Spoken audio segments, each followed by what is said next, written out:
বাংলাদেশের স্বাধীনতা দিবস উপলক্ষে কুয়েতে কূটনীতিকদের সংবর্ধনা দিয়েছে বাংলাদেশ দূতাবাস। বিভিন্ন দেশের রাষ্ট্রদূতের পাশাপাশি বাংলাদেশ কমিউনিটির নেতৃবৃন্দ এতে উপস্থিত ছিলেন। এ সময় কুয়েতিদের বাংলাদেশে বিনিয়োগের আহ্বান জানান রাষ্ট্রদূত সৈয়দ তারেক হোসেন।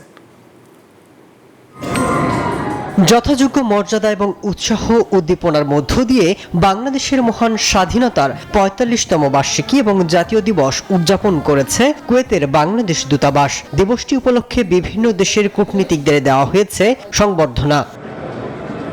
বান্ডেল থাকলে প্রতি সেনমানিতে টাকা বাঁচবে। বিকাশ সেনমানি বান্ডেল কিনে জিতুন প্রতি লেনদেনে।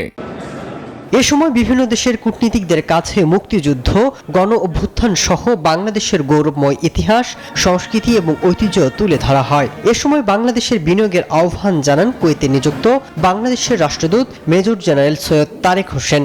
বাংলাদেশে যে বর্তমানে একটা সুন্দর পরিবেশ বিরাজ করছে ইনভেস্টমেন্টের জন্য, সেটা আমরা তুলে ধরেছি। আমাদের যে ইনভেস্টমেন্ট সামিট হয়েছে গত 7 থেকে 10 তারিখ, সেটা আমরা তুলে ধরেছি। এবং এর মধ্যে যে আমাদের 415টা সংস্থার কাছ থেকে 50টা দেশে যারা এসেছিলেন এই ইনভেস্টমেন্ট সামিটে, আমরা প্রায় $255 মিলিয়ন ইনভেস্টমেন্ট পেয়েছি, তা আমরা তুলে ধরেছি। এবং এর মাধ্যমে আমরা আহ্বান করেছি কুয়েত এবং অন্যান্য দেশের ইনভেস্টররা তারা যেন বাংলাদেশে বিনিয়োগ করেন। بنغلاديش انا جيت عشان اشوف الناس الموجودين هنا اقابل الاركان।